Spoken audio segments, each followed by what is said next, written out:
Bem-vindo ao Papo Espírita, a espiritualidade na sua vida.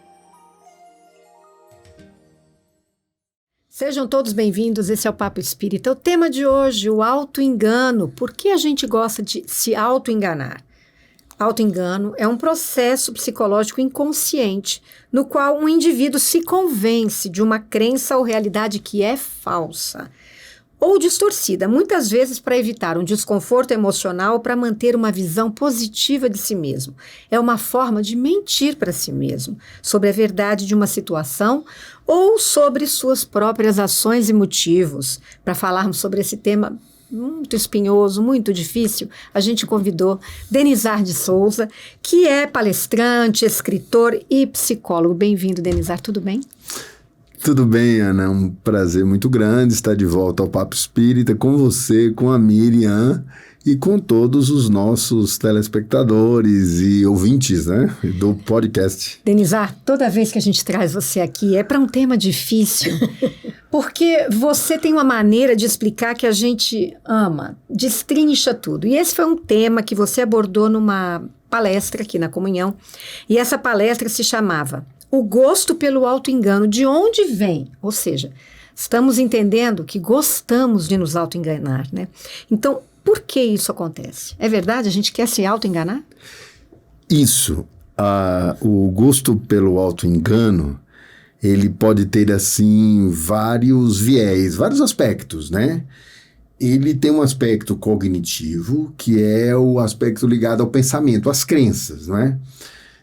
Tanto mais nós nos aprisionamos a uma crença que distorce a realidade, o que temos que perguntar é por que estamos aprisionados a ela, né? Que é um conceito paralelo que nos ajuda, é o conceito de alienação da consciência, mas é um auto-engano pelo pensamento. Aí é a necessidade de negar uma realidade mais ampla, uma realidade conflitiva, às vezes de natureza social, inclusive, no outro momento, uma realidade conflitiva familiar, né, da vida privada, mas eu preciso me enganar sustentando uma crença falsa, que não resiste à checagem de realidade, que não existe a observação do mundo tal qual ele mais amplamente se apresenta, né, com as suas complexidades. Uhum. Então, esse é o primeiro aspecto que a gente pode explorar depois melhor, o aspecto cognitivo do pensamento. E tem um outro aspecto, que é o aspecto do auto-engano, que já está ligado à nossa dimensão inconsciente, né? Quer dizer, qual é a função do auto-engano para aquele sujeito? Será que ele tem consciência da função psicológica, psíquica, que sustenta o seu auto-engano? Aquilo tem uma função, tem um papel, né? Aquilo tem um significado na existência dele. E aí o inconsciente vem o quê? Distorcendo a nossa própria autoimagem, não é? Para que fujamos de uma autoimagem, uma autorrepresentação que nos é dolorosa ou conflitiva. Às vezes, a operação inconsciente é para negar a natureza de uma relação, que ela é predatória, ela é violenta, ou ela é uma relação até ilegal, não é? E aí, para negar aquilo, eu faço eu ponho uma nuvem, eu ponho uma sombra em torno daquilo, a função inconsciente. Então, o auto-engano tem um aspecto inconsciente, isso de alguma maneira vai, por algum tempo, nos proteger de nós mesmos, daquilo que é da ordem do insuportável. Daquilo que eu não consigo entender, entender como possível dentro de mim, não é isso? Aquilo que eu não consigo entender e integrar, não é? Porque a questão seria como é que eu integro aspectos de mim mesmo, ou de mim mesma, do sujeito, como é que eu integro? Como é que eu integro uma natureza conflitiva do meu comportamento se eu tenho uma posição religiosa que nega aquela possibilidade? Como é que eu integro em meu funcionamento psíquico um desejo, por exemplo, não é uma necessidade que a sociedade, que o grupo, que a religião, que a cultura não me autoriza sequer pensar, né? Então, eu preciso fazer uma operação de auto-engano. E existe, dentro desse processo inconsciente, aquilo que é a armadilha do narcisismo, né? Quer dizer, o narciso é uma função psíquica importante, que é o gosto de si, né? Todos nós precisamos ter um gosto de si favorável, que seja funcional, que nos conecte conosco mesmo, com a nossa autorrepresentação. Como é que a gente se representa? Então, esse é o narciso funcional, isso é uma função psíquica. Mas está mais para uma autoestima. Porque eu estou querendo distinguir o narcisismo, que é funcional e que é uma função psíquica. Na psicanálise, o narciso é uma função psíquica. Incontornável, inclusive. Todos nós a temos. Agora, que você está chamando de autoestima, que é muito próximo disso. Agora, o narcisismo como uma prática que me leva a uma fantasia de onipotência, que me leva a me imaginar em lugares fantasiosos. Uma pessoa muito boa, muito caridosa. E às vezes me autorizando a atos, né? Esse narcisismo me faz me imaginar acima dos outros, ou acima da lei, ou acima da ordem, ou absoluto, ou uma pessoa inalcançável, né? Então, essa fantasia de narcisismo, né, que me dá uma sensação de potência impressionante, né? Aí você pode falar de uma potência, uma fantasia narcísica, de uma potência religiosa, eu me acredito um messias, um sujeito messiânico, né? Uma potência narcisista, fantasiosa, ligada à masculinidade exacerbada, por exemplo, né? A força, ao poder. E isso são fantasias narcisistas que geram perigosos autoenganos, né? E quando eu vou voltar quando eu faço um movimento de retorno à realidade, eu já estou envolvido em questões extremamente complicadas para mim e para os outros, né? Fiquei com a impressão, você me corrija, na questão desse auto-engano em que eu estou desempenhando um lugar, uma personagem que não é real, né? Isso mantém-se, esse auto-engano, por uma questão de prazer? O prazer no sentido de bem-estar, de ter conseguido aquilo que eu gostaria? Tem a ver ou eu estou viajando? Que tem. Claro que tem. Aqui a gente vai ter que distinguir o conceito de prazer do conceito de pulsão de morte. Vamos entender isso. O prazer é sempre algo que promove a vida. Promove a minha vida e a dos outros. Porque tem que ser algo de um prazer que chamaríamos saudável. Mas porque é um prazer que ele é integrativo. Ele faz parte de uma pulsão de vida. Uma pulsão vitalizadora. Só que, aí eu me socorro do Freud, né? Ele disse, olha, existe um tipo de prazer ligado à pulsão de morte, que seria a sombra do prazer, seria o verso do prazer. Qualquer coisa que faz com que nós extraiamos, que a gente retire prazer do sofrimento imposto a si próprio ao outro, né?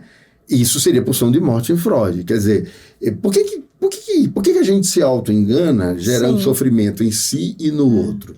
Porque há um prazer que o Freud chamava de perversão, um prazer funcionando na perversão, que não é mais o princípio do prazer vitalizador. É pulsão de morte. Mas eu tiro o prazer daquilo, um prazer altamente sombrio, quando eu gero sofrimento no outro e em mim. E eu estou fazendo isso também com uma tarefa de auto-engano, né? Eu faço isso por algum tempo, fazendo uso do álcool, fazendo uso de uma velocidade exagerada no uso do veículo. Eu faço isso na violência do discurso, da palavra, né? E eu tiro um prazer de dominação. É um prazer ligado à perversão. É o prazer pervertido, literalmente. Não é mais o prazer vitalizador. Porque o prazer vitalizador, ele é alegre. E ele consegue ser sociável. A perversão, não. A perversão, ela é pulsão de morte. Denise, essas crenças distorcidas sempre existiram no mundo. Só que elas deram um boom com a internet. Então, eu posso ter um pensamento a respeito do mundo ou de uma situação, e agora eu tenho um poder enorme de espalhar isso e outras pessoas se identificarem com uma coisa que, se você colocar a realidade em confronto, aquilo não é verdadeiro. Eu estou me enganando ali. Como é que eu identifico? Porque se eu estou me auto-enganando, aquela mensagem, ela me toca de alguma forma. Ela ressoa em mim, aquele viés de confirmação. Eu acredito nisso aqui. A coisa pode ser bombástica. Quanto mais bombástica, mais dramática, mais as pessoas se identificam. Aquilo não passa por um crivo de realidade. Está ali provado. Só que as pessoas gostam daquilo e se apegam como se aquilo fosse verdade. Não adianta a gente tentar mostrar. Por que isso acontece? Como eu posso identificar que eu estou sendo vítima desse caminho? Isso. O porquê, a primeira parte da tua pergunta, a gente é levado a pensar sobre dimensões da nossa alma que nos afeta, até nos governa às vezes, e face a qual nós não temos um acesso imediato, senão através da análise, do compartilhamento dos sonhos, das crenças em grupo. Porque sozinho eu posso ser governado por aquilo que a gente chama do inconsciente, as forças inconscientes. Imagine que existe uma força em nós, né? O lado sombrio da força, que é destrutivo, que o Freud chamou de pulsão de morte. Então, o porquê? Porque eu estou conectado com o lado menos consciente de mim, o lado menos consciente do sujeito, né? E eu estou sendo governado por aquilo. O tanto de prazer que eu retiro nisso, o tanto de sofrimento que eu me obrigo com isso, né? Então, um pouco do porquê, um porquê muito inconsciente. Pode dar um exemplo? Podemos. E aí, o exemplo é justamente o oposto, quer dizer, como é que eu faço a tomada de consciência? Eu, por exemplo, posso estar sob o efeito do auto-engano através de pensamentos obsessivos e automáticos, né? E ambos têm um caráter inconsciente. Ou seja, eu tenho pensamentos que se repetem, que são automáticos. Por que eles são automáticos? Porque eu partilho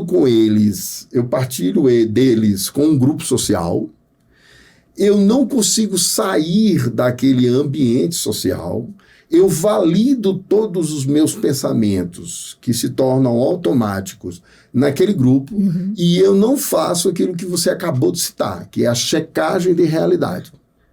A ferramenta para que eu possa evitar o auto-engano é a checagem de realidade. Eu invalido toda a checagem, né? Eu invalido. A checagem de realidade, que é eu estar o tempo todo... Eu tenho as representações que me alimentam, representações mentais, representações sociais. Vou dar um exemplo. A gente está se olhando aqui, a gente não está olhando a alma do outro, né? Não temos essa clarividência. De repente eu tenho representações que são sociais. E através dessas representações, eu alimento o auto-engano. Porque ao invés de olhar o ser humano, o ser em si, a sua totalidade, eu me alimento dessas representações. Eu tenho uma mediação da representação do outro, que é social, entendeu? Então, essas representações, elas falseiam a realidade, né? Em última análise, eu poderia dizer, eu estou diante de duas mulheres, fazem parte do Homo sapiens, que são espíritos imortais. Olha como eu, de algum modo, retirei bastante das representações sociais. E as representações sociais, elas são traiçoeiras, porque elas acabam gerando o auto-engano do quê? Do preconceito, o auto-engano da exclusão, da violência, né? Eu passo a ser dominado por certas representações sociais, né? Não tem nada, assim, veio na minha lembrança que uma novela, O Bem Amado, tinha uma delas que era uma beata. estou querendo trazer assim, né? Então, essa que era beata, né? Que frequentava o ambiente religioso, né? Toda controlada. O auto-engano, ela é achar que ela realmente é aquela pessoa Símbolo que da personifica a pureza. E, no fundo, ela tem desejos normais e ela boicota. Pronto. A Miriam traz pra gente o personagem da neurose obsessiva, do religioso, que tudo faz para não fazer contato com o próprio desejo, né? Os desejos são os mais... E porque tem uma representação de que o desejo é um pecado. Isso. Exato. E é isso que você estava falando. Na hora que eu tenho a representação, eu trago ela cheia de preconceitos, de limitações na minha visão. Então, eu acabo tendo uma rigidez mental, né? E não flexibilizo essa ideia de que, poxa, eu também tenho desejo e não tem nenhum problema em eu ter desejo. Mas se eu penso, ter desejo, quem tem desejo é um pecador, acabou. Eu não posso entrar em contato com esse desejo, porque eu não posso me ver como pecadora, não é isso? Eu não posso me ver como sujeito desejante, ainda que o desejo esteja explodindo, emergindo, né? Então, o que eu vou fazer? Eu vou fazer uma operação chamada recalque, né?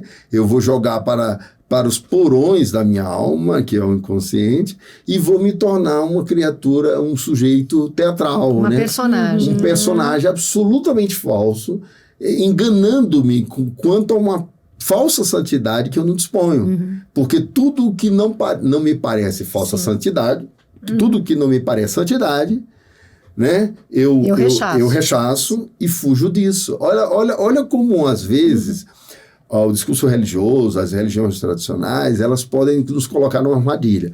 Porque isso leva à culpa também, né? Se eu não consigo dar conta do meu próprio desejo e já o vejo como fonte de pecado, eu preciso fazer o quê? Um cancelamento, uma evitação disso. Então eu faço a máxima repressão, eu jogo isso para os porões da minha alma e isso volta na forma desse personagem caricaturado.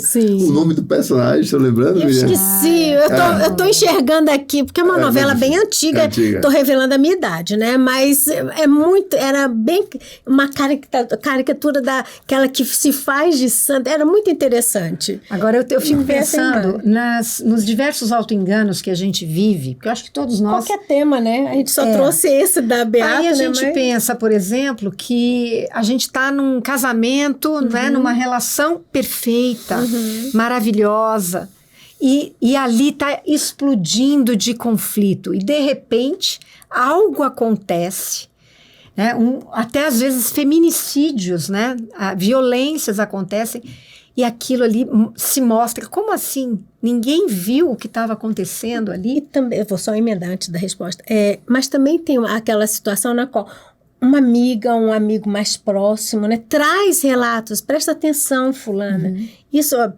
não está te fazendo bem, mas no auto-engano não quer enxergar, né? Essa é uma rigidez de se manter naquele lugar. Naquela personagem, né? Então, a gente é levado a pensar sobre os mecanismos de fuga do eu, né? Os mecanismos pelos quais a gente está dentro de uma família que é funcional e justamente porque ela é tão somente funcional, ela funciona externamente, ela funciona para uma representação dela na sociedade, né? Mas as relações internas, privadas, íntimas, elas estão deterioradas justamente por falta dessa legitimidade da verdade, do diálogo, do desvelar-se para o outro, né? Vivemos uma era de crise do fenômeno da intimidade, né? As pessoas pensam que pelo fato da sexualidade ter sido banalizada, isso é intimidade. Não, a intimidade é uma coisa muito mais profunda. E a gente vive hoje armados e tendo uma conduta de evitação da intimidade. Então, essa família perfeita, ideal, né, ela vai esconder todos os conflitos que não foram ditos, que não foram narrados, que não foram dialogados, né, conversados, elaborados. Ela vai ser uma representação falsa e vai ser uma experiência de auto-engano. essa necessidade de ter uma representação social da família como se fosse família perfeita, né? E se nós estamos falando de uma rigidez, que até a Ana trouxe, uma rigidez de uma postura mental, né, assim, de pensamentos, que consequências e por que às vezes a gente é assim tão rígido, se permite o auto-engano, né? E infelicidade, né? Porque a gente não vive uma verdade na nossa vida. A nossa alma entende isso, né? Que nós estamos vivendo um engano, não? Isso. Aí aqui a gente precisa pensar sobre o que é o self e a persona. A gente tem que pensar sobre aquilo que é o desvelamento do nosso ser mais profundo e existencial. Qual é a verdade subjetiva que eu trago ao mundo, né? Eu posso apresentar essa verdade, eu posso declará-la, né? Por isso que a análise, a psicoterapia acaba sendo tão importante, porque a persona já está dizendo, é a máscara. Eu vou me utilizar dela para viver em sociedade. Mas eu preciso ter um lugar em que eu possa fazer o exercício da minha subjetividade. Eu possa entender essa forma de subjetivação sem apelar para operações de auto-engano, né? Eu possa declarar a minha subjetividade tal qual eu sou, não é? Eu preciso ter esse lugar de escuta, eu preciso ter esse lugar de compartilhamento. Onde é que isso vai aparecer, essa autenticidade existencial? Nos sonhos. Lá no sonho, que pode virar pesadelo, o eu está desnudo, né? A alma está exposta às suas próprias vísceras. Porque lá eu não tenho os mecanismos de defesa que quando eu acordado estou, eu consigo ter. Que me evita o insuportável, que não faz contato com a sombra psicológica. Lá eu estou exposto, no mundo onírico. Então, por que eu não poderia ter um espaço de compartilhamento de sonhos que é um lugar de verdade da alma? É um lugar dessa autenticidade, né, que os filósofos tanto proclamam, né? O ser em si, o self, né? A autenticidade, a verdade subjetiva de cada um de nós. Como é que ela pode ser proclamada nos sonhos? Ela aparece. Ela aparece como um sonho, como um pesadelo. Mas nas duas formas, expressões, a gente está desfazendo um pouco desse auto-engano. Em algum momento eu tenho que ter o espaço para ser eu mesma. Exato. Eu mesma no sentido de compartilhar emoções que podem... Nossa, eu tô com raiva desse determinado assunto. Não gostei, Denizar, do jeito como você me falou, porque se eu tô numa sociedade e me impõe uma pessoa boníssima, eu vou engolir seco a raiva, não vou nem falar para você, ou vou tratá-lo de outra forma. Esse espaço que você está falando é um espaço em que eu possa ser verdadeira, né? Isso. Não quer dizer que o verdadeiro é aquele que fala tudo que vem na cabeça, não é isso, né, que nós estamos falando, né? Eu me autorizo Sim. a falar daquilo que é conflito entre nós, e eu, justamente porque eu me autorizo, eu transformo isso em palavra. A palavra é uma forma de elaborar o conflito e de forma não violenta. Mas o que de modo geral, o processo da repressão e da cultura faz, né? Ela joga tudo para debaixo do tapete. Eu preciso ter esses lugares de escuta nos quais eu possa falar de emoções que são consideradas disfuncionais, emoções destrutivas, que eu possa falar dos conflitos. Isso poderia estar na roda de sonhos, né? Com um coordenador terapêutico, nem precisa ser individualmente. Roda de sonhos, roda de conversas, e lá na terapia, né? Mas esse espaço de escuta de tudo aquilo que nem eu dou conta de dizer para mim mesmo é uma estratégia de neutralização do auto-engano. E esse espaço que eu penso que teria uma característica mais particular seria no próprio seio da família da gente, né? A família... Deveria ser, né? Deveria ser num espaço sonhado, né? Se a gente forma uma família em que a gente é verdadeiro uns com os outros, né? Isso é um espaço tremendo, porque eu posso estar vivenciando um auto-engano meu, mas eu sou alertada. Alguém ali me diz, mãe, ou minha mulher, quem for, né? Sim. Meu filho pode dizer, mãe, não vai por aí. Isso aí que você está pensando não é verdade. Não vai por aí. Mas eu posso também nunca aceitar isso, né? E esta família, que seria um espaço de neutralização do auto-engano, ela só conseguiria sê-lo se a palavra circular. Se a palavra estiver autorizada para que todos possam dialogar. Trazer seu ponto de vista, dialogar. Se a palavra circular e a comunicação for horizontal e não verticalizada, porque muitas vezes os pais não autorizam os filhos e vice-versa. Se eu não autorizo que o outro possa expressar um ponto de vista diverso do meu, como é que eu vou sair do auto-engano, né? Todos nós estamos sujeitos a nos auto-alienarmos, a nos auto-enganarmos, não é? Isso, eu sempre lembro, quando o Espírito Verdade falou, espíritas, amai-vos, eis o primeiro mandamento. Em seguida ele faz, instruí-vos, eis o segundo. Essa instrução, esse refinamento do pensamento, não só dos afetos. Eu elaborar o pensamento, eu me instruir. Eu ser capaz de ampliar minha compreensão da realidade de maneira crítica, de maneira filosófica, de maneira sistêmica, de forma que eu tenha elementos para evitar o auto-engano do pensamento.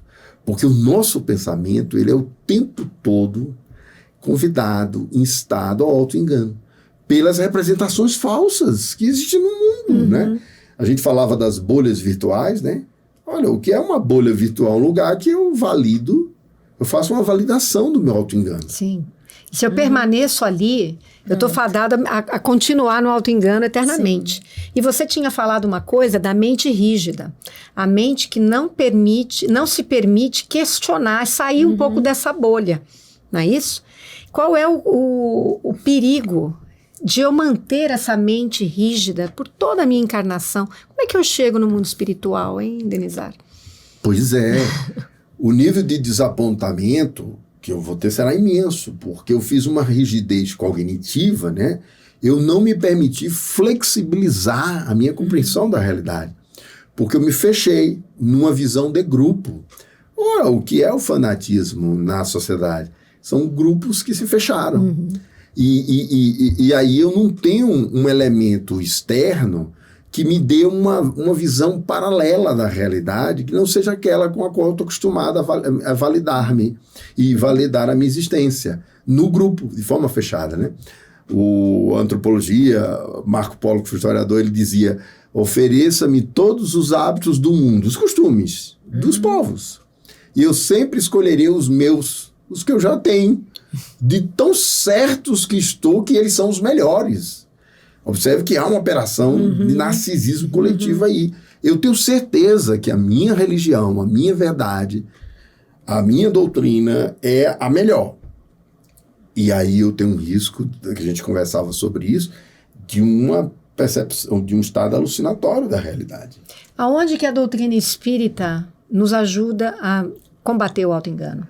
Olha, maravilhosa a tua pergunta. Primeiro eu vou dizer que o Kardec foi um sujeito que construiu o Livro dos Espíritos no formato do diálogo. O que é o diálogo? É uma perguntação sem limites.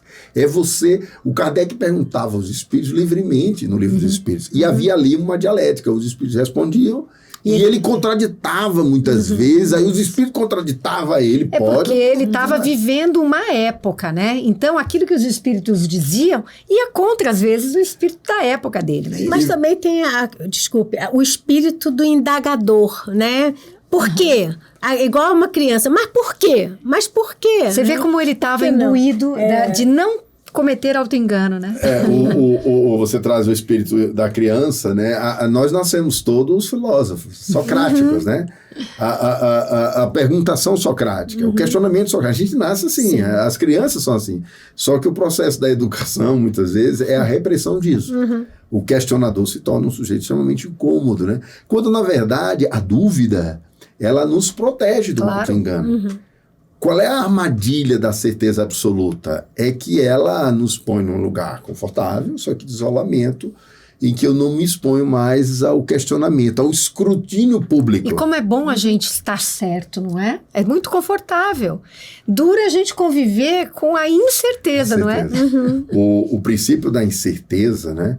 São figuras como Edgar Morin, toda a epistemologia alerta para isso, né? O Thomas Kuhn, que é um grande epistemólogo, ele diz, a ciência, na verdade, é um conhecimento que se baseia numa ideia de o conhecimento que se aceita falseável. Ele, justamente porque ele pode errar, ele não é dogmático, ele pode ser questionado. Ele admite que erra. O pensamento que não admite mais, que erra, que tem o erro, que tem a ilusão, ele é o quê? Ele é alucinatório. Porque só a pessoa no estado alucinatório vai se imaginar que encontrou a verdade absoluta. O mundo humano não é da verdade absoluta. A consciência espiritual pode até ter experiências com o transcendente. A gente pode ter uma experiência cósmica com Deus. É uma experiência da transcendência humana. Mas a mente humana é limitada, relativa. E opera em contextos de acertos e erros, enganos e verdades, né? Isso é um processo a ser construído. Mas eu acho que o auto-engano está muito ligado às certezas absolutas. Quanto mais certeza. E a doutrina espírita, só reforçando a pergunta de Ana, como ela nos ajuda pelo menos a perceber que estamos nesse processo de auto-engano? Olha, primeiro porque ela já põe em suspeição o que a gente olha e vê. Ela diz assim, você está olhando o mundo material, é só uma dimensão. Uhum. Existe uma multidimensionalidade na vida. Aqui, dentre nós, existem seres humanos, tão humanos quanto nós, só que eles não dispõem mais da vestimenta física. Então, você já fica desconfiado com aquilo que é da aparência, né? Uhum. Quer dizer, do ponto de vista reencarnatório, os espíritos mudam de lugares, então você já tem uma desconfiança agora dos lugares, porque os lugares não são fixos. Na hora que você tem uma percepção interdimensional da realidade, que você admite que tem várias dimensões, você tem um olhar muito mais complexo, porque você não está fixo. A fixidez cognitiva, que você citava, né? A rigidez cognitiva são os lugares, né? Uhum. O lugar da mulher, o lugar do homem, a natureza da criança, a natureza do adulto, como se o adulto também, às vezes, não tivesse crises infantis, como se a criança não tivesse insights de adultos, como se, né? Entendeu? Uhum, essa fixidez, a rigidez dos lugares. Ora, a gente, em um dado momento, está vivendo uma experiência de potência, depois a gente fracassa, volta a uma experiência de força, de beleza, né? De transcendência. Então, eu acho que o espiritismo, por ser uma doutrina multidimensional, já começa dizendo que o mundo espiritual está entre nós, o que a gente, como dirá a física quântica, né? O que você vê não é. Aquilo que você não vê, isto é, do ponto de vista de uma realidade espiritual. E está tudo mudando também, né? Sim. A gente admite que existe a transformação o tempo inteiro. E tem uma outra coisa, como há essa inter-relação, né, entre aquilo que se vê e aquilo que não se vê, né, o mundo encarnado e desencarnado, nós também começamos a perceber a importância da gente buscar se conhecer, né, pela autoobservação, a tal momento que a gente, essa minha rigidez, essa insistência nesse meu auto-engano de achar que a coisa é desse jeito, é uma coisa minha, ou também irmãos que também pensam dessa mesma forma e ampliam essa minha necessidade de me manter nesse processo. Acho que que você falou, quanto mais a gente percebe a multidimensão da vida, né, mais atento a gente fica a essas variações, né? Por isso que se diz, né, o mundo é multicultural, multidimensional, multirracial, multirreligioso, né? E isso que você traz é uma coisa que aponta para em que direção nossa alma está. Se nós estamos regressivos, observe, às vezes o sujeito adulto fica regressivo. Ele fica com comportamentos infantis. E ele age de maneira infantil, ou o sujeito adulto age como adolescente. Aí você tem que entender por que ele está regressivo. Agora vamos mais fundo, vamos mais longe ainda. E quando a nossa alma está regressiva no sentido de um passado de séculos atrás, né? Nós estamos praticando uma violência, um fanatismo, um ódio que diz respeito a séculos, a Idade Média. Uma guerra que parece que estamos no século I. A alma está direcionada para que temporalidade? Foi o que você lembrou. Então você está capturado por uma regressão sem o saber. O seu pensamento está regressivo. E a gente está vivendo isso, né, Denisa? Nós estamos vendo isso na sociedade. Estranhamente. Olha como a evolução é em espiral, né? As pessoas pensam que a evolução é linear. Não é, é espiral. A gente vive épocas de muita filosofia, de artes, né? De florescimento. A bela época, né? A bela época, né? Uma época de florescimento cultural, uma época de liberdade, de paz. Daqui a pouco aquilo, como uma espiral, ela vive uma experiência que numa visão espiritual, é uma coisa regressiva. Você está fazendo contato, você desce o nível de consciência social e você começa a ter práticas de fanatismo extremado. De muito preconceito. De radicalismo. De animalidade mesmo, né? Aquelas coisas assim. De tentativa de resolver os conflitos através da violência. Eu começo a acreditar na violência. Né? Que é uma solução, né? Quando eu acredito na violência, eu volto para quando? Eu volto para antes da Idade Média, em que a violência está legitimada dentro da própria civilização. Agora, o que é o mundo contemporâneo, a democracia, os direitos humanos, uma visão espiritual, né? Uma visão em que você tem que resolver as questões sem o uso da violência. Não é isso? Exato, sim. Então, isso que você falou é muito interessante, Miriam, porque aponta para em que direção nós estamos indo. A sabedoria perene diz, né, essa destruição é um retorno ao passado, né? Então, o mal é o passado. Esse bem que a gente sonha, um bem platônico, ideal, os grandes ideais da humanidade, é uma coisa que aponta para o futuro. A gente tem que se perguntar, do ponto de vista psíquico, para onde a gente está apontando. Exato. Porque eu posso estar justamente me colando nesta direção, que é uma direção regressiva, né? Em que eu estou validando violência, estou validando preconceito e não estou me questionando. E estou na minha rigidez mental lá atrás, né? Isso e eu não me questiono que valores eu quero cultivar dentro de mim. E por sintonia que a gente aprende no Espiritismo, a gente vai encontrando os grupos sintônicos, né? Exatamente. Que vão validando. E dizendo, é isso mesmo. Isso. Tem que ser desse jeito. A gente vai ficando cada vez mais na nossa bolha, que não é só física, mas é também espiritual. Sim. É curioso, é interessante que esse processo regressivo que a gente está tentando compreendê-lo aqui, muito complexo, uma doutrina, uma ciência como a psicanálise reconhece que o sujeito está regressivo ao lugar do trauma na infância e está voltando na forma de sintoma, de comportamento disfuncional. A psicanálise reconhece que às vezes nós estamos tão capturados a um momento da nossa infância, acontecimentos que se deram na adolescência, e o sujeito fica ali. É um eterno retorno, entendeu? É um eterno retorno. Com muito prejuízo, né? Da mesma forma, a gente faz o eterno retorno espiritual. A gente é capturado por uma época que nós já podemos ter vivido. E, estranhamente, os exemplos históricos, você pega a Segunda Grande Guerra Mundial, que foi uma guerra não só de conquista, mas de dominação de povos, escravizava-se o povo, né, o nazismo, ele invadia um país e escravizava aquele país. Aquilo é Roma, nos 5 séculos da antiguidade. Regressão. Observe se não é. Qual era o grupo espiritual que estava ali às voltas? É o que você falou.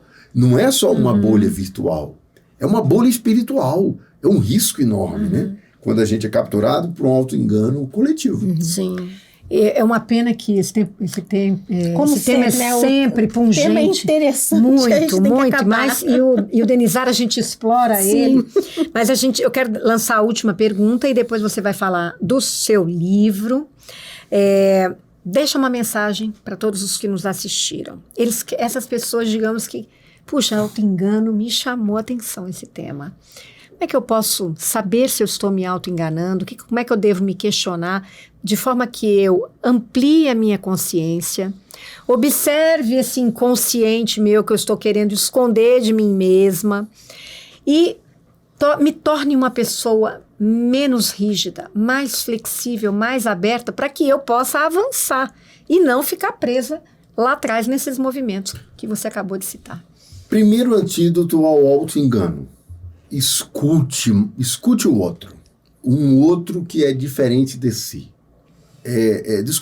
Descubra a alegria de escutar o outro que não é o seu semelhante. É um outro, o outro de outra religião, o outro faz o exercício de laboratório, experimenta escutar o outro, a diferença do outro. Quando a gente escuta a diferença do outro, entra em contato, a gente aprende. Porque o semelhante nos ensina menos e o diferente ensina mais. Então, primeiro antídoto, escutar o outro.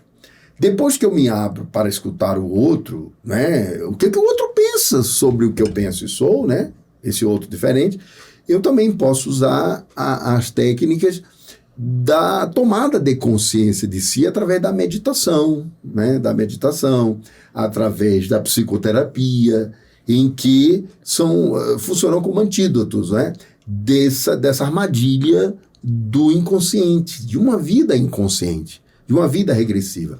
Então aqui o oposto do auto-engano é consciência de si. E tomada de consciência, a escuta do outro e a escuta de si. Às vezes a gente está muito monotemático, né, Denizar? Então é uma forma da gente se escutar. Eu só penso dessa forma, eu só vejo dessa forma, uma forma sempre, em geral, negativa, né, da divisão de mundo. Isso também é uma dica, é uma forma de eu entender como é que eu estou funcionando? O que você está escrevendo é aquilo que a gente diz em uma palavra, né? Todo ponto de vista é a vista de um ponto. Se eu descobrir que eu só consigo enxergar com determinados óculos sociais que eu disponho, e que eles me dão uma espécie de nuvens, que são as representações falsas, o que eu vou fazer? Eu vou fazer um exercício de escuta para ver como é que o outro está enxergando a realidade.